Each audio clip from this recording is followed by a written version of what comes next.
In the sea of popular horror games, there are very notable ones like Slenderman, Bending the Ink Machine, Hello Neighbor, and many more.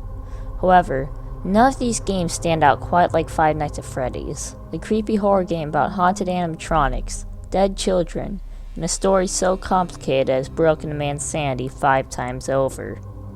It not only became massively popular, but it reshaped the horror genre, inspiring many creators, including myself, to have a stab at this hot new style. And although it isn't really hot or new anymore, creators still pump out brand new games for us all to dread and scream from. Since it's been 6 years since FNaF 1 came out, there are more than plenty of these games to play. But which ones are the best? Today, I'll be going over what I believe to be the best FNaF fan games. First, however, I need to explain how I ranked them. Because of the already stated abundance of these games, it proved to be far too difficult of a challenge just ranking them straight up, so I divided the rankings into 5 categories, each category giving up to 10 points for a maximum total of 50. What are these categories? Well, the first one is gameplay. This is solely describing how fun it is to play, not what is new, not how it looks, not how much it makes sense, just how fun it is to play. The second one is creativity. How new and unique is the setting, story, characters, and mechanics? What does it have that makes it stand out from the others? The third is graphics. Though graphics do not make a game, they sure can make a difference. However, Prey 3D models aren't everything. What matters more is how the UI looks, and how easy it is to navigate. The fourth is immersion. Does this world and characters feel real? Do you start to grow a connection with who you are playing as, or even the animatronics? Being immersed in a game will make it much scarier, and will likely make you think fondly of it too. The last, but certainly not least, is content. How much is there to do? The big problem with a lot of these games is that they are just too short. So having lots of replayability, or a secret ending of some sort, really helps. Alright, I know that we're more than a minute into the video and the list hasn't started, and I'm sorry for that, but just one more thing. These are ranked based off my opinion. If you think there was a game that should have been on the list that wasn't, feel free to tell me so in the comments. Also, I'm not putting any games on here that aren't out yet or have been deleted, so no Pop Goes Evergreen or Jollibees. Now, without further ado, let's begin.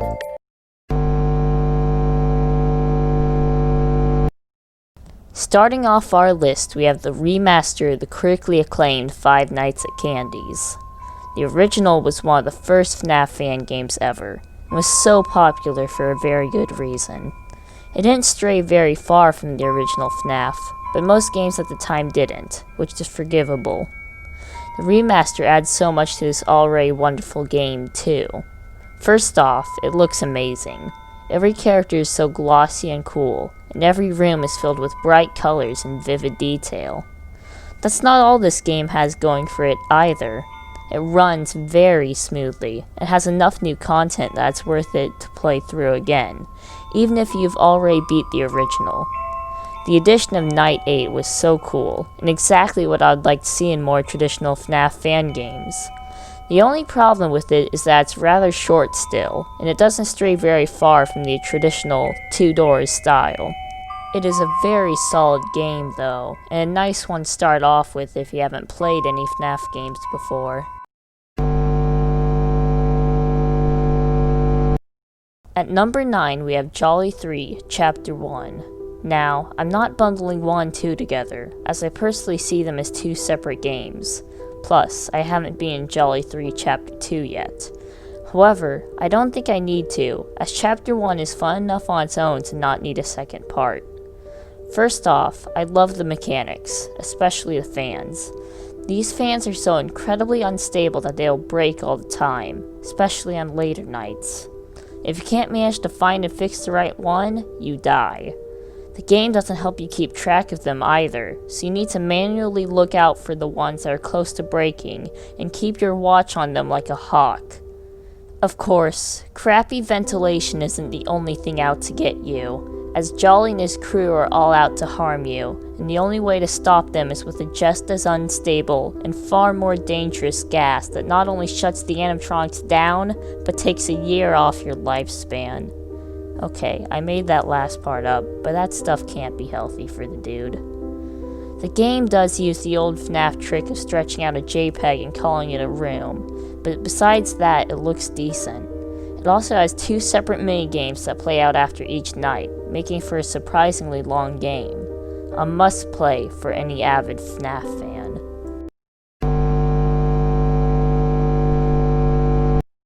Number 8 belongs to another classic FNaF fan game, Pop Goes. Now, some of you may be surprised that Pop Goes is so low on the list. It's not because it's a bad game. Far from it, actually. Pop Goes is an amazing game, and once upon a time I would have said it was the best. You have a charming new cast of characters with a not so charming deep and dark story behind it.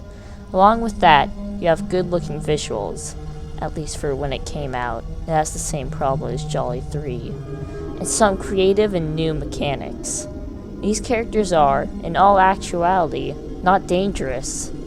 Well, they can't physically harm you, but they will go out of their way to make sure you are either hurt mentally or physically by 3D printing a demon rabbit. Yeah, this game gets a little crazy. It has no issue with replayability, as there is a convoluted and crazy secret ending and plenty of extra content to discover. The main problem with the game is that the mechanics don't mix well. It feels like the animatronics are all doing their own thing, which leads to the game feeling hectic, yes, but a little disjointed too. Maybe Pop Goes Evergreen will fix that? Possibly. I'm excited for the game either way. Keep up the great work, guys. At number 7 is a game that didn't really explode in popularity, but is very high quality nonetheless and chock full of content. Fredbear and Friends, Left to Rot has you exploring an abandoned Fredbear and Friends family diner during the nights, and doing maintenance when the place was open through minigames. Each night boasts a different challenge for you to overcome, and a very large cast of characters to face against. There is also a secret ending and a custom night, which gives you loads of content to play through. Visually, the game looks pretty good. Nothing spectacular, but it's nice. The only problem with it is that the nights and mechanics are so wildly different that it feels impossible that they could take place in even the same universe. Speaking of those mechanics, some of them just don't stick well. For instance, the second night has you stopping a clown animatronic / puppet while charging up a door. I know a lot of people who found this night irritating, and it stopped them from getting to the better parts of this game. This is definitely a fun playthrough, but you're going to have to be pretty good at FNaF to see it through to the end. Number 6 is a personal favorite of mine, and a game I believe is critically underrated. Five Nights at Sonic's Maniac Mania is what happens when a joke game turns into a whole series and gets enough characters to become an ultimate custom night fan game. Unlike UCN though, where each character is gimmicky, the controls are impossible to learn, and there is hardly any content, Maniac Mania has simple all-click controls, and the colorful cast of clones work almost exactly like they did in the original game. You're situated in a building with over 20 cameras, 2 doors, a hallway, 3 vents, and up to 43 clones and apparitions. Now, this may sound overbearing, but the game feeds you this information and teaches you the mechanics one at a time through the challenges. These challenges reward you with coins and music from the game. These coins will let you buy plushies, props, and skins from the shop, too. Yes, this game has a shop. Of course, there's also a max mode, thinly named Maniac Mania. This rewards you with the first ending and an achievement. About that, getting all the achievements, I believe there are over 50, will let you face against a certain someone in their own special night. Who is that, you may ask? Well, play the game to find out. On top of all this, there's a survival mode where the AI ramps up in difficulty over time, and a lab mode that lets you customize the characters even more. Now, I could keep going with all this stuff, but I've already talked for way too long, so just check the game out yourself. You won't regret it. Hitting the middle of the list is one of the most recent and popular FNaF fan games, FNaF Simulator. Now, there have been a lot of FNaF fan games over the years that let you play as the animatronics, and I was almost ready to toss this one with all the others, but thanks to the patches and updates added to the game, it is shown that it is something special. So far, you can play as a multitude of animatronics from FNaF 1 through 6 in a first-person free roam mode. The way you attack the guard is almost exactly like how it is in the game, but to spice things up, each character has a unique ability that ranges from peaceful lullabies to self-destructing pirate foxes. These abilities are especially important as the night guard actually has a brain, and it will take some quick thinking and fast reactions to kill them before the clock strikes 6. The biggest problem with the game is that it takes a lot of grinding to unlock the animatronics, as it costs an insane amount of fast coins to unlock the later ones. This is done to pad out the playtime, which, for how big the game is completely unnecessary. It also can be very buggy at times, especially when new maps and characters come out. If you're fine with grinding and ready to be Freddy, then give this game a go.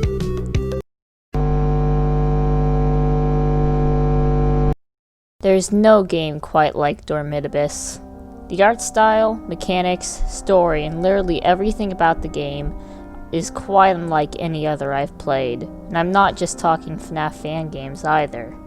There's a certain uneasiness that you get when playing that no other game has been able to copy. Everything feels so bleak and uncertain, and you can't help but wonder if everything that you do is in vain. Not to mention that the animatronics are absolutely horrifying, and you have to sit through 12 nights with them. About that, this game is long, very long, and stupidly hard to boot. You're most definitely going to get your butt kicked a million times over on the later nights. This is one of the big downsides of the game, as the steep difficulty curve will prevent a lot of players from seeing this game's incredible endings and modes. If you are willing to sit through literal hell and get scared time and time again, your reward will be well worth it. Otherwise, just watch Dako play it.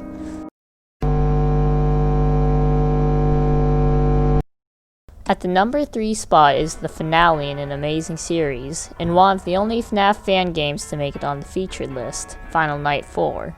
In Final Night 4, you play as both a private investigator exploring and trying to solve what happened at Freddy's, along with Henry working the night shift at Fredbear's family diner. The investigation sequences are point and click for the most part, and will take you through the locations of the previous games as you try and solve what happened there. These are often not too difficult, and provide a lot of interesting lore and really ties up the loose ends of the series canon. On a side note, said canon ties in perfectly with the FNaF lore, and really helps immerse you into the world, even if you haven't played the previous games. Anyways, at the end of these investigations, you have to survive through a more traditional FNaF night, which ranges from pretty easy to crazy hard. Not Dormitous level of hard, but hard nonetheless. After these investigations, you play as Henry working the night shift as previously mentioned. This is, in my opinion, the highlight of the gameplay, as the controls and mechanics are incredibly fun to master and make sense in the lore, which is important for a game like this. The endings are absolutely incredible, and some of the best in any FNaF fan game. The only big problem with the game is the lack of instructions during the investigation phase, which leads to more confusion and annoyance than tension and fear. Besides that, it's a great game, and a must check out for anyone with interest in FNaF lore.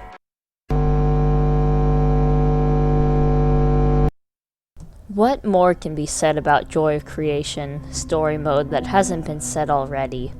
This is one of the most hyped up and awaited games in the whole fan game community, and for good reason. Being made by Nixon, one of the most talented people in the community, everyone had high expectations.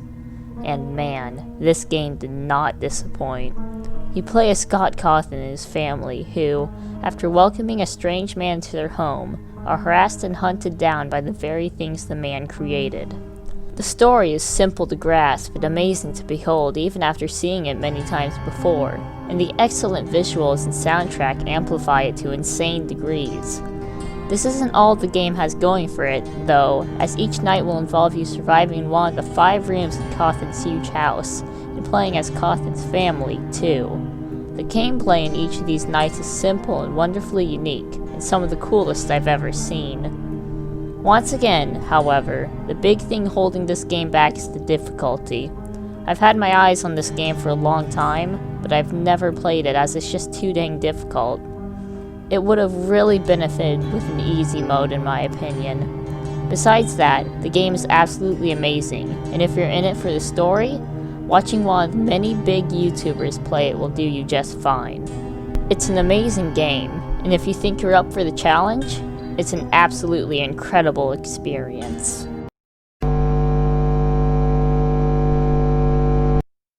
Before we get to number 1, I just want to list off a few honorable mentions. There are so many incredible fan games out there, and making a top 10 list meant excluding some wonderful games. Here are just a few you should check out.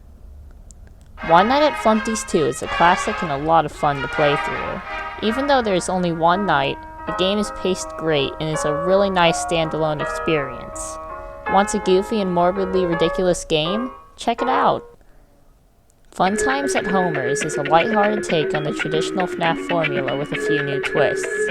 An upgrade shop lets you buy things to assist you in stopping Homer in his game. The big one is the addition of extra monitors, which you can set to specific cams and watch while you're in the office. This is a unique experience with lots of content. Check it out. Animator's Hell is another UCN fan game featuring the characters of FNaF animators. Despite the rather goofy sounding idea, it is a terrifying game with a lot of unique mechanics to work with and around. It probably would have made the list if not for the fact that it's still in beta. Keep a watch on this one.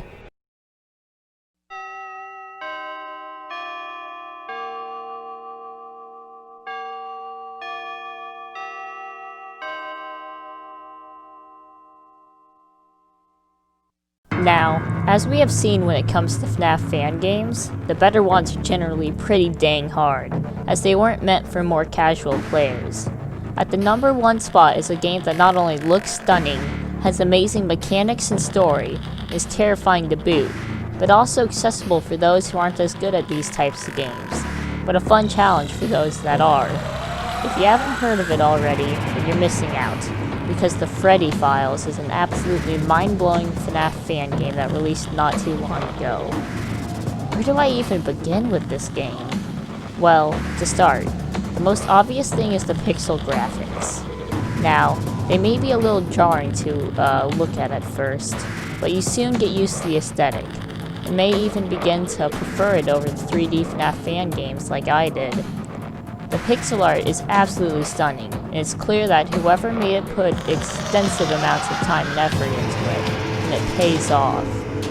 The art not only looks amazing, but boosts the game's atmosphere and style to new heights. Now, I could talk about the art for forever, but the gameplay and story deserve just as much attention. I won't spoil the game for anyone who hasn't played it, but to summarize, you play as a man who lost his memory after an incident. In search of the truth, they apply for a job at Freddy Fazbear's, where, in between the animatronic's 30-minute active phase, as the phone guy describes it, searches through the Freddy files to piece his memories back together, hence the name. Now, during these active phases, you'll have to stop the original FNaF crew from using alarms. These alarms will distract the animatronics, but will also use up system RAM. If you have no more system RAM, you can't defend yourself. Thankfully, you can delete the RAM, but it takes a while, and on later nights you may not have time to. If you're able to survive these segments, then you get to play through one of the many of the protagonist's memories. These memories are styled in the 8-bit FNaF style, but if you think they are just quick little story bits, you are way wrong. Oftentimes, these are harder than the main nights themselves.